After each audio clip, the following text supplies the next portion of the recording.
नमस्कार, स्वागत है आपका फंडनामा के इस नए एपिसोड में। मैं हूं पंकज मटपाल। आप जानते होंगे कि आईसीआईसीआई प्रूडेंशियल म्यूचुअल फंड के पास बहुत सी फंड ऑफ फंड स्कीम्स हैं और काफी पॉपुलर भी हैं। तो इस पर बात करने के लिए आज मेरे साथ एक बेहद खास मेहमान mister Amar Shah. Amar Shah ICICI Prudential mutual fund के चीफ बिजनेस ऑफिसर हैं। तो आज हम इस पर उनसे चर्चा करेंगे। अमर भाई, बहुत बहुत स्वागत है आपका इस एपिसोड में। बहुत बहुत शुक्रिया। अच्छा, पहले मुझे आप ये बताइए कि ये जो फंड ऑफ फंड्स का जो कॉन्सेप्ट है, ये किस तरह से जो ट्रेडिशनल म्यूचुअल फंड्स हैं उनसे अलग है। पंकज जी, तो पहले तो बहुत बहुत शुक्रिया हमें ये मौका देने का।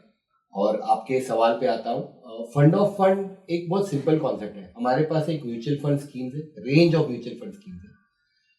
हम बोले कोई ऐसा एक प्रोडक्ट बनाए जो जब निवेशक इन्वेस्ट करेगा तो एक फंड ऑफ फंड स्कीम में इन्वेस्ट करेगा, और वो स्कीम जो है वो ये सब म्यूचुअल फंड स्कीम्स में छोटे छोटे अमाउंट में या ओवरऑल डाइवर्सिफाई करके म्यूचुअल फंड स्कीम में इन्वेस्ट करेगी। तो fund of fund is nothing but एक म्यूचुअल फंड स्कीम के ऊपर का रैपर जिसे कहते हैं, वो रैपर प्रोडक्ट होता है, और वो रैपर प्रोडक्ट सब म्यूचुअल फंड स्कीम्स में इन्वेस्ट करते हैं। बिल्कुल। तो जैसा आपने कहा कि एक फंड है, हाँ। वो डायरेक्टली, मान लीजिए अगर वो इक्विटी फंड है तो डायरेक्टली स्टॉक्स में इन्वेस्ट नहीं कर रहा है, बल्कि वो दूसरे म्यूचुअल फंड्स की यूनिट्स में इन्वेस्ट कर रहा है या फिर ईटीएफ में इन्वेस्ट कर रहा है। बिल्कुल। तो इसका बेनिफिट क्या होगा इन्वेस्टर्स को? सो बेनिफिट बहुत सिंपल है पंकज जी। आज इन्वेस्टर का डिलेमा क्या है कि या तो मैं डायरेक्टली इक्विटी ले सकता हूँ, पर ना मेरे पास एक्सपर्टीज है, ना मेरे पास टाइम है, जितनी बार मैं चर्न करूंगा टैक्स भरूंगा। तो इन्वेस्टर सोचता है कि, या निवेशक म्यूचुअल फंड में लगा देता है, क्योंकि म्यूचुअल फंड को एक्सपर्टीज भी है, कॉस्ट स्ट्रक्चर ठीक है, चर्न करने पे स्कीम के अंदर कोई टैक्सेशन नहीं है जब तक आप निकालो नहीं।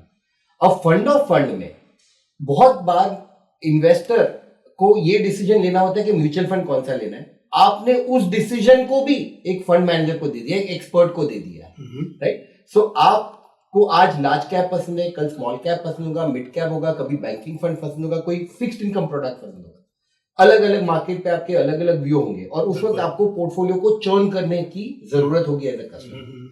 जब आप फंड ऑफ फंड में दे देते हो तो ये सब व्यू एक फंड मैनेजर ले लेता है कि क्या हमें ये पैसे लार्ज कैप में लगाने हैं, क्या ये पैसे डेट में लगाने हैं, क्या ये पैसे स्मॉल कैप फंड में लगाने हैं, और स्मॉल कैप से लार्ज कैप कब जाना है, लार्ज कैप से डेट में कब जाना है, डेट से गोल्ड में कब जाना है, ये सब कुछ एक फंड मैनेजर डिसाइड कर लेता है। तो आपने जो म्यूचुअल फंड की चर्निंग जो होती है, क्योंकि आपका व्यू या आपका ऑब्जेक्टिव खत्म हो चुका है, वो बदल चुका है, तो आपको जब चर्न करने की जो जरूरत पड़ती है वो भी आप एक फंड मैनेजर को दे देते हो। आप उसकी एक्सपर्टीज को यूज करके अपने म्यूचुअल फंड के पोर्टफोलियो को चर्न करवा लेते हो। तो basically fund of fund is nothing but आप एक म्यूचुअल फंड मैनेजर को, एक एक्सपर्ट को कह रहे हो, ये मैंडेट दे रहे हो कि आपको आपके फंड में जो ठीक लगे, जो आगे जाके आपको अच्छा लगे, आप उस स्कीम को आप लेते जाइए, मैं बार बार चेंज नहीं करूं। बिल्कुल।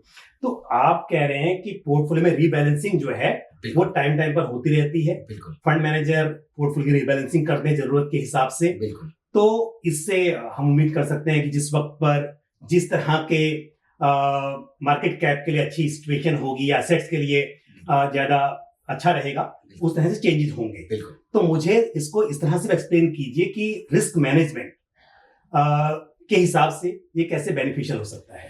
तो दो चीज होती है Pankaj ji. Fund of fund भी अलग अलग तरह के होते हैं। जैसे म्यूचुअल फंड होता है, कोई large cap, flexi cap, mid cap. वैसे आईसीआईसीआई के अम्ब्रेला में आप देखोगे तो हमने 6 अलग अलग तरीके के फंड ऑफ फंड बना दिए। एक फंड ऑफ फंड बना दिया है जो सिर्फ डेट स्कीम्स में इन्वेस्ट करेगा। एक फंड ऑफ फंड बना दिया है जो सिर्फ इक्विटी में थीमेटिक स्कीम्स में इन्वेस्ट करेगा। माने के कभी हाउसिंग फंड ले लिया, कभी टेक्नोलॉजी फंड ले लिया, कभी ऑटो फंड ले लिया, है ना। एक फंड ऑफ फंड बना दिया है जो डेट, इक्विटी, गोल्ड में इन्वेस्ट करेगा, जो हाइब्रिड की स्पेस को फिल करता है। एक फंड ऑफ फंड बना दिया है जो सिर्फ ईटीएफ में इन्वेस्ट करेगा। तो आज क्या होता है, निवेशक कहता है मुझे आज निफ्टी का ईटीएफ खरीदना है, कभी उसे बैंकिंग ईटीएफ खरीदना है, कभी ऑटो ईटीएफ खरीदना है। हम कहते हैं आप क्यों खरीद रहे हो, हमें रैपर में दे दीजिए, हम इसको चर्न करते रहेंगे। So with in fund of, जैसे म्यूचुअल फंड हर तरह की नीड आपकी पूरी करता है, हमने ऊपर रैपर्स बना दिए हैं फंड ऑफ फंड के, जो ये हर तरह की नीड कर। अब रहा सवाल रिस्क कंट्रोल का, तो there is a professional expertise, there is a house view, जो हाउस का एक व्यू है। जैसे कि आज हमारे कोई भी रैपर में, क्योंकि हमारे हाउस का व्यू स्मॉल कैप पे हमें लगता है वैल्यूएशन महंगे हैं, तो रैपर में आपको कभी भी स्मॉल कैप फंड इस वक्त नहीं दिखेगा। पर क्या कोई ऐसा समय आएगा जब स्मॉल कैप के वैल्यूएशन ठीक होंगे, सस्ता होगा, तो वो रैपर उस वक्त स्मॉल कैप के अंदर चले जाएगा। So the risk control is largely के you have to stick to the mandates, and on top of that there is a layering of a house view. So जो हाउस का view है, that view has to be executed into a fund of, right? In a small cap, the risk control will be that we will look at the stock and company and ensure that you buy the right company. But small cap खरीदना ही है, क्योंकि वो small cap fund है। यहाँ पे हम पे वो कोई mandate नहीं है। So the idea is to invest उन schemes में, उन category में, उस asset class में, जहाँ पे हमें लगता है आगे जाके बढ़ने की उम्मीद ज्यादा है, या अगर आपका व्यू है कि करेक्शन आ सकता है, तो आप प्रोटेक्शन कैसे दे सकते हो, by buying a defensive scheme और बाइंग अ डेट स्कीम और buying gold into the fund. Definitely, because mutual fund well diversified होते हैं, प्रोफेशनली मैनेज होते हैं, और टॉप ऑफ दैट आप जो बोल रहे हैं कि एक ही फंड में आपको अलग अलग फंड्स का बेनिफिट मिल रहा है, टाइम पर वो रीबैलेंसिंग होती है, उससे फायदा मिलता है, तो ये काफी फायदेमंद हो सकता है। लेकिन क्योंकि हमने बात की डिफरेंट एसेट क्लासेस की, और आपके पास एक फंड है asset allocator fund of fund, और मुझे काफी पसंद है क्योंकि फंड की परफॉर्मेंस की बात कर ली जाए उस हिसाब से भी, और क्योंकि इन्वेस्टर्स को चॉइस मिलती है मल्टीपल एसेट्स में इन्वेस्ट करने की, तो थोड़ा सा उसकी स्ट्रेटेजी क्या है वो हमारे व्यूअर्स को आप एक्सप्लेन कीजिए। बिल्कुल। सो Pankaj ji, as a fund house, इसका जवाब दूं उसके पहले एक और चीज टेबल पे रखना चाहूंगा। आईसीआईसीआई में क्या है कि हर कैटेगरी में प्रोडक्ट्स है हमारे, सेक्टोरल बहुत सारे प्रोडक्ट्स है, डाइवर्सिफाइड बहुत सारे प्रोडक्ट्स है, डेट में पूरी रेंज है। So no other AMC as such, until, देखो आप फंड ऑफ फंड ठीक कब कर पाओगे, जब आपका अंडरलाइन बहुत सारी स्कीम की चॉइस है। So that is in place for us. अब हम उसके ऊपर लेके आते हैं एक एसेट एलोकेटर फंड। तो asset allocator fund is a very simple model based product. In house valuation model के बेसिस पे वो कौन सा एसेट क्लास आपको अट्रैक्टिव लगता है, आप वहां पे ओवरवेट देंगे, है ना। तो वो मॉडल क्या है, एक इक्विटी वैल्यूएशन मॉडल है और एक यील्ड गैप मॉडल है, ये इन हाउस मॉडल है। ये दोनों का मिश्रण करके एक वैल्यूएशन का मॉडल बन जाता है, जिसके बेसिस पे आपका डेट, इक्विटी और गोल्ड के बीच में एलोकेशन हो जाता है। The fund will typically have about 35% as bare minimum between equity and gold, क्योंकि इस बजट में फंड ऑफ फंड को, है ना, आपको you have to be 65% or below in debt, right? Yes. So minimum 35% will be between gold and equity, and then the equity range and gold range can be between 35 to 100 and debt range will be between 0 to 65. तो ये एक casing हो गई product. उसके बाद एक in house valuation model आ जाता है जो हमें कहता है कि आपको इक्विटी 35 होनी चाहिए, 38 होनी चाहिए, 50 होनी चाहिए, 70। कोविड के समय में जब मार्केट बहुत सस्ता हो गया था, गिरावट आ चुकी थी, तो इस प्रोडक्ट ने इक्विटी को 80% कर दिया, राइट। और धीरे धीरे धीरे धीरे जैसे जैसे मार्केट चढ़ती गई, वैल्यूएशन थोड़े बढ़ते गए, ये प्रोडक्ट ने इक्विटी को, आज की तारीख में equity is only 30%। So it's a model based product, gives you all the 3 asset classes but not compulsory. Gold लेना कंपलसरी नहीं है, ओके, राइट। डेट लेना कंपलसरी, डेट जीरो भी हो सकती है। अगर फिर से, हम नहीं चाहते कि कोविड का समय आए, पर फिर से कोई ऐसा समय आ जाए जहां पे वैल्यूएशन बहुत सस्ते हो जाए, तो ये प्रोडक्ट एक्चुअली 100% इक्विटी फंड में इन्वेस्ट कर सकते हैं। With in equity funds also there will be a science that which category of funds look very attractive. तो एक है, आपने निर्णय ले लिया इक्विटी में रखना है, आपको दूसरा डिसीजन ये लेना है कि विद इन इक्विटी आपको क्या रखना। सो फॉर एग्जाम्पल, हमें exports and other services as a concept बहुत अच्छा लगता है इस वक्त, right. It will have sometimes, it will have pharma as a allocation, it will have focused equity as a allocation, it does not have small cap as a allocation. जो debt की range है उसमें भी हम decide कर सकते हैं, अगर रेट्स का व्यू बहुत अच्छा है तो लॉन्ग ड्यूरेशन, या जहां पे ब्याज की घटौती से आपको मार्क टू मार्केट गेन आ सकते हैं, वो टाइप के डेट फंड ले लो, या फिर लिक्विडिटी ओरिएंटेड डेट फंड। सो एक है आपने एसेट क्लास पे डिसीजन लिया, दूसरा है विद इन एसेट क्लास कौन सा सेगमेंट अच्छा करेगा, कौन सा प्रोडक्ट आपके हिसाब से अच्छा करेगा, गारंटी कोई नहीं होती, पर एक व्यू होता है। एग्जैक्टली। आप उस बेसिस पे इन्वेस्ट करते हैं। अच्छा, इस तरह से मतलब जैसे आपने कहा कि गोल्ड में ऐसा कोई मैंडेट नहीं है कि एवरी टाइम मींस गोल्ड में इन्वेस्टमेंट करना ही है। हाँ जी। तो मल्टी एसेट और इसमें यही डिफरेंस हो जाता है कि मल्टी एसेट में, मल्टी एसेट एलोकेशन फंड में राइट, मिनिमम 10% एलोकेशन आपको हर एसेट क्लास में रखना ही है, 3 एसेट क्लास में बिल्कुल होना है। बिल्कुल। तो उस हिसाब से मतलब अगर ऐसा लगता है किसी वक्त पर कि एक पर्टिकुलर एसेट क्लास के लिए समय सही नहीं है, हाँ तो जी। उसको स्किप किया जा सकता है। बिल्कुल पंकज जी, तो इसमें जब गोल्ड पे व्यू मतलब अच्छा नहीं था तो इसमें गोल्ड सिर्फ 5% था, वेयर इज मल्टी एसेट में आपको by SEBI regulation, by regulatory framework you have to keep it. Gold पे जब व्यू अच्छा था तो इसमें 17% गोल्ड था, आज की तारीख में हम लगभग 8-9% पे, तो एकदम न्यूट्रल व्यू है। तो depending on what your views, but you are absolutely right कि कोई मैंडेट नहीं है कि इसमें वो एसेट क्लास होना ही चाहिए। फिर आर्बिट्राज हो सकता है इसमें? नहीं पंकज जी, इसमें आर्बिट्राज नहीं हो सकता, इसमें डेट, इक्विटी और गोल्ड ही होगा। अच्छा, एक बात मुझे बताइए, क्योंकि ये फंड ऑफ फंड्स हैं, हाँ जी। तो इन जनरल मैं आपसे जानना चाह रहा हूँ कि क्योंकि कॉस्ट है कि म्यूचुअल फंड का एक्सपेंस रेशियो है, और अभी क्योंकि फंड ऑफ फंड्स है, तो क्या इसमें ऐसा हो सकता है कि एक्सपेंस बहुत ज्यादा बढ़ जाए? नहीं पंकज जी, ऐसा नहीं होगा, क्योंकि इसके भी एक्सपेंस कैप्ड है। Right. From the regulation perspective this is the maximum you can charge and which is a very reasonable cost.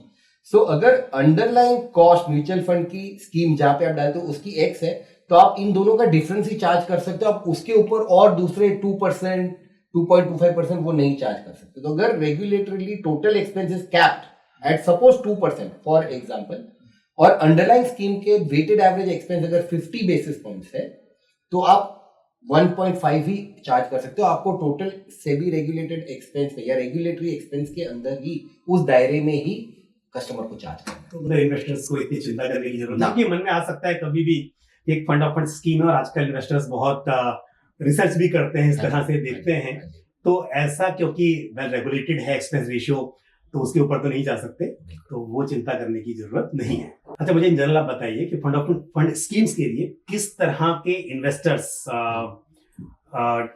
आप सोचते हैं कि वो सुटेबल, उनके लिए सुटेबल हो सकता है? और हम पर्टिकुलर बात करें अगर asset allocator fund of fund की, तो इसको लेकर मतलब आप क्या कहेंगे कि किस तरह के इन्वेस्टर्स को इस फंड में इन्वेस्ट करना चाहिए? क्योंकि जैसे आपने कहा आपके पास बहुत सारे फंड्स हैं, और फंड ऑफ फंड्स में इंटरनेशनल फंड भी हो सकता है, डेट ओरिएंटेड फंड भी हो सकता है। तो हम बात करते हैं for example this asset allocator fund की, जहां पे इन्वेस्टर को चॉइस मिल रही है कि मल्टीपल एसेट्स में इन्वेस्ट किया जा सकता है। तो किन इन्वेस्टर्स को सोचना चाहिए इन फंड्स में इन्वेस्ट करने के? सो एक लाइन में जवाब दूंगा तो एनी स्पेक्ट्रम ऑफ इन्वेस्टर, पर चलो इसको और नैरो डाउन कर लेते हैं। आप एक ऐसे निवेशक हो जिसे हाइब्रिड एज अ कैटेगरी चाहिए, या आज आपको डर लग रहा है तो आप आ सकते हैं। आप एक रिटेल कस्टमर हो जिसको वेल्थ क्रिएट करनी है, fill it, shut it, forget it कर देना है, लेकिन रिस्क को कंट्रोल करना है, वोलेटिलिटी को कंट्रोल कर देना है, कम कर देंगे, कंट्रोल से ज्यादा कम कर देंगे, आप आ सकते हैं। आप एक सुपर HNW है, फुल टैक्स पेइंग, मतलब आपकी टैक्स ब्रैकेट जो है वो 30%, 33, 39 जो भी है, अब आप भी उसमें आ सकते हो। और मैं बताता हूँ खास करके आप इसमें क्यों आ सकते हो। आज आप अगर सुपर HNI हो तो आप आपका एक एसेट एलोकेशन कर रहे हो, है ना? आप इक्विटी खरीद रहे हो, डेट कोई और माध्यम से खरीद रहे हो, आप बॉन्ड खरीद रहे हो, फिक्स डिपॉजिट खरीद रहे हो, कोई भी माध्यम से आप एक fixed income interest bearing instrument खरीद रहे हो। पर जब आप ये खुद कर रहे हो तो आप यहाँ पे आपके पास एक टैक्स बेटर टैक्स स्ट्रक्चर है कैपिटल गेन का, लेकिन जब आप डेट कहीं और से करते हो तो आप मार्जिनल या फुल टैक्स भर देते हो, जो भी आपका टैक्स रेट होता है। पर जब आप ये रैपर के थ्रू अंदर आते हो तो आपको अंडरलाइन डेट फंड मिल जाते हैं, पर आपका जो टैक्स स्ट्रक्चर है, राइट, आप 2 साल रहोगे तो लॉन्ग टर्म कैपिटल गेन हो जाएगा, which is 12.5% you set the rate.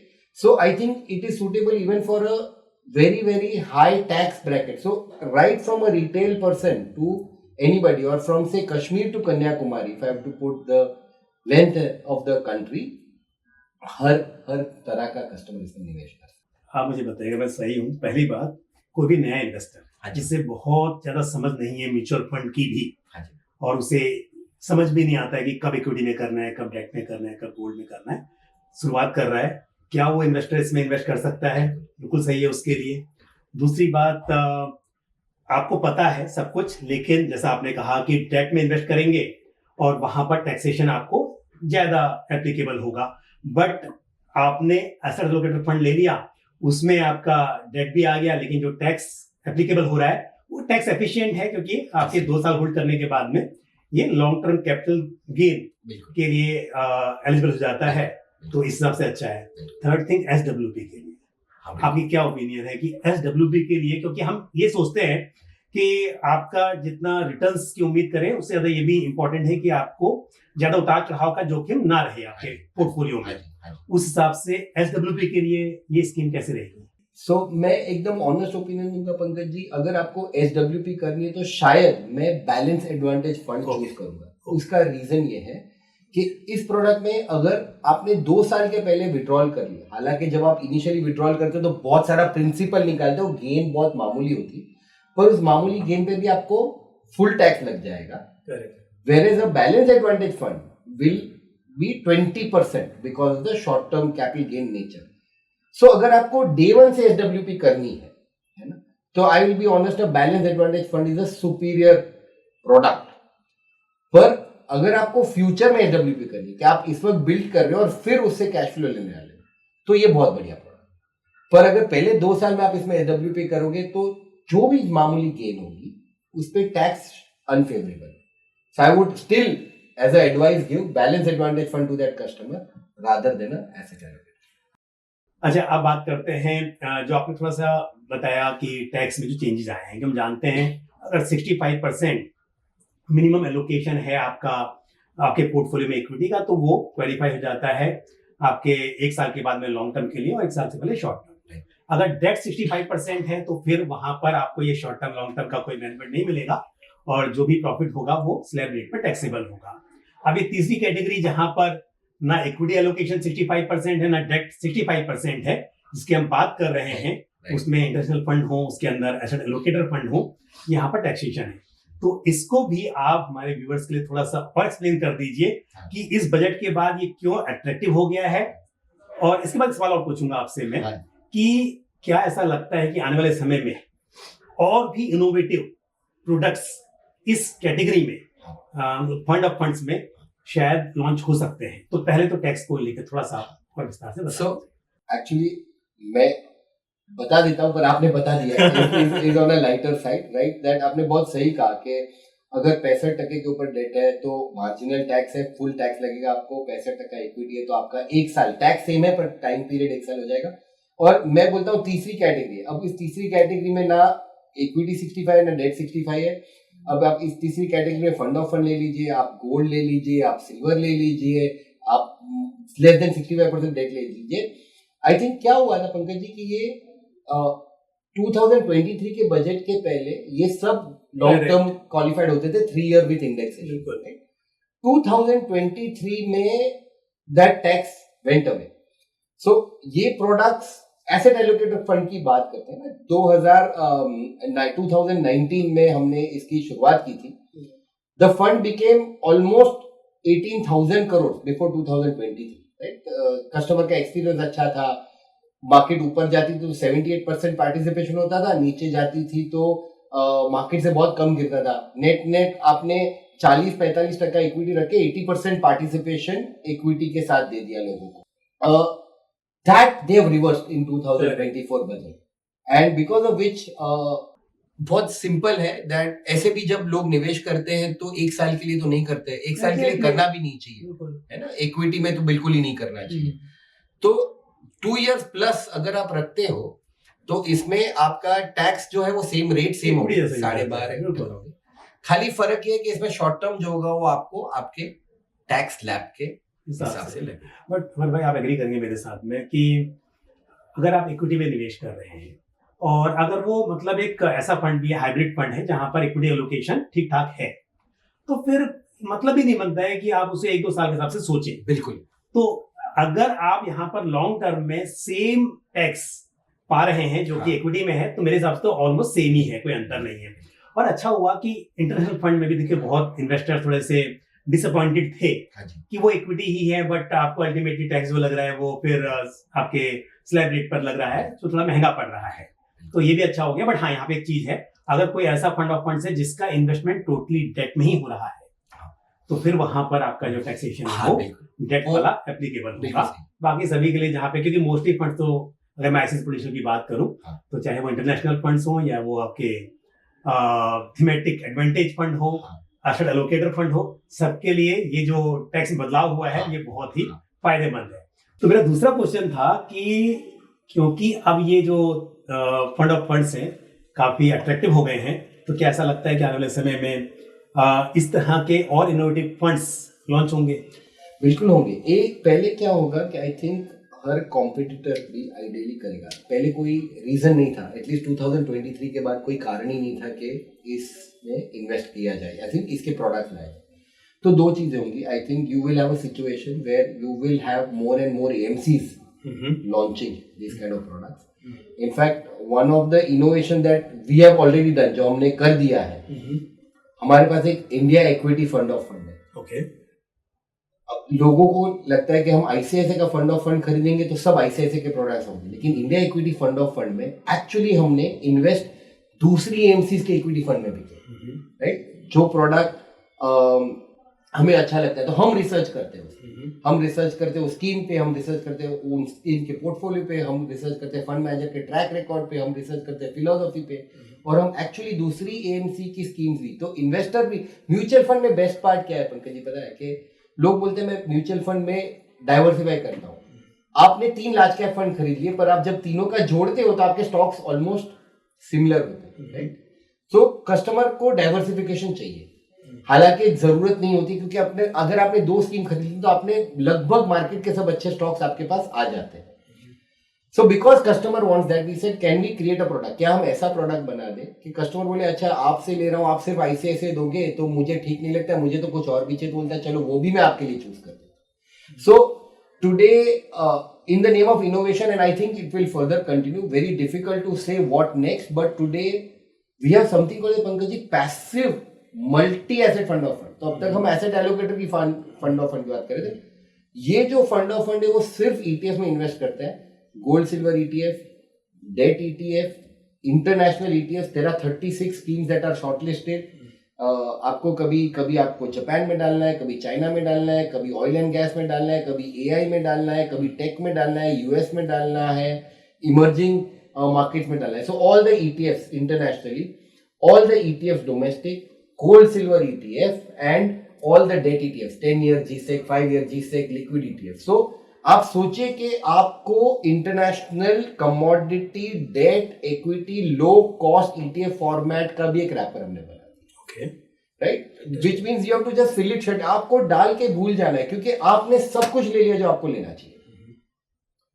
So it is a product which you can say कि मैं आज डाल दूं और कब निकालूंगा जब पैसे चाहिए होंगे, वरना कोई टाइमिंग करने की जरूरत नहीं। So I think that there will be further innovation, there will be cross AMC products, it's a possibility. But wrappers on ETF, at least हमारे स्टेबल से wrappers on ETF, wrappers on hybrids, wrappers on only debt, wrappers on only equity, wrapper on only equity including other AMC equity, हमने अब तक सब कुछ बना। अच्छा अमर भाई, मुझे बताइए, अगर किसी इन्वेस्टर को अभी शुरुआत करनी हो म्यूचुअल फंड में इन्वेस्टमेंट की और फंड ऑफ फंड से शुरुआत की जाए यदि, तो आपके पास जो फंड्स है उनमें से पहली चॉइस कौन सी रहेगी? जी asset allocator, equity, debt, gold सब मैं कंट्रोल करूंगा। आज के वैल्यूएशन के हिसाब से मॉडरेट इक्विटी है, तो आपको वो भी देखना है कि आप आज निवेश कर रहे हो, भले आप पहली बार आ रहे हो, और क्योंकि आज तक आपने निवेश नहीं किया है तो आपको स्ट्रेट अवे इक्विटी देना, right? You have to try, test, see the cycle. So one line answer, asset allocator fund, the best product for somebody who wants to come first time and start life. Okay, Amar भाई आपने समय निकाला हमारे लिए और सभी सवालों के उत्तर दिए, आपका बहुत बहुत धन्यवाद। बहुत बहुत शुक्रिया Pankaj ji, it was our pleasure, thank you. तो आज हमने अमर शाह जी से बहुत सी इंपॉर्टेंट बातों पर डिस्कशन किया और मुझे उम्मीद है कि जानकारी जो शेयर की वो आपको पसंद आई होगी। फंडनामा के इस एपिसोड में इतना ही। आपका कोई भी सवाल या सुझाव हो तो आप कमेंट बॉक्स में पोस्ट कर सकते हैं। इसी के साथ मुझे दीजिए इजाजत, अगले एपिसोड में फिर आपसे मुलाकात होगी। नमस्कार।